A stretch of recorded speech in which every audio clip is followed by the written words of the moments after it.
se rend à Cannes. Le problème, c'est qu'au moment de repartir, les parents installent 3 de leurs 4 enfants à l'arrière et ils oublient Sarah, 3 ans. Racontez-nous ce qui s'est passé ensuite. Effectivement, donc les parents font une pause de 45 minutes sur cette aire d'autoroute, se séparent à un moment, le papa va avec un des enfants aux toilettes et la maman reste sur l'aire de jeu.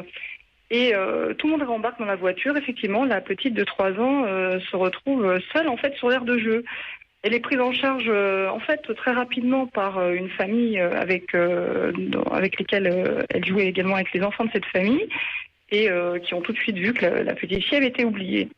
Donc ils ont eu le bon réflexe d'appeler le 17. Et donc les gendarmes du peloton motorisé de Malataverne ont pris en charge immédiatement la petite fille, qui était très lucide, qui allait très bien et qui a dit son prénom, la couleur de sa voiture et que son papa l'avait oublié. Et alors ils ont lancé un appel ensuite, j'imagine, les gendarmes ? Tout à fait, ils ont lancé un appel sur le 107.7 la radio, qui a été diffusé en vain sur cette radio pendant plus de 2 heures. Et les parents, en écoutant cette radio, s'en sont aperçus 2 heures plus tard, à hauteur environ d'Aix-en-Provence. Donc c'est en écoutant la radio qu'ils ont réalisé qu'ils avaient oublié leur petite fille. Exactement. Ils ont fait demi-tour immédiatement catastrophés et donc ont été ensuite auditionnés dans le cadre d'une procédure de renseignement judiciaire à la brigade de gendarmerie. Ce qu'il faut savoir, c'est qu'en fait, s'étant séparés, chacun, a priori, a cru que l'autre avait mis la petite dans la voiture, en sachant que c'est une voiture à plusieurs sièges derrière, à 7 places. Et cette petite était sur la dernière place au fond, qui n'est pas très visible par le conducteur.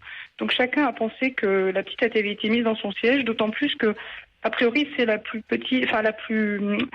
timide et la plus calme de la famille. Oui, visiblement, elle est très calme, puisqu'ils ne se sont pas du tout inquiétés ou ils ne se sont pas du tout rendus compte qu'elle était pas dans la voiture. C'est fréquent, ce genre d'incident ?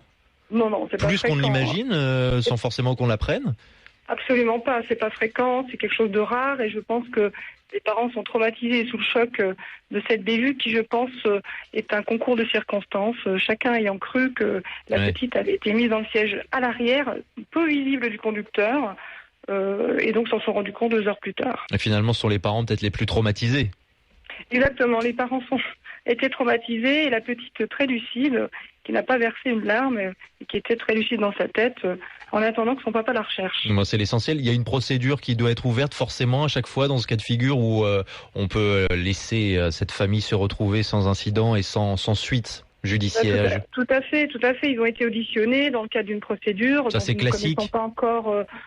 C'est tout à fait classique. Donc, on ne sait pas encore l'issue. En tout cas, pour l'heure, c'est une issue heureuse de cette mésaventure familiale. Et de l'efficacité de la radio, écoutez, tant mieux. L'efficacité de la radio et de la police et aussi de cette famille qui a recueilli immédiatement l'enfant. Merci beaucoup, Clara Thomas, d'avoir été avec nous, de nous avoir raconté cette histoire sous-préfète de la Drôme. La petite fille va bien et c'est l'essentiel. La famille a sûrement depuis rejoint son lieu de vacances.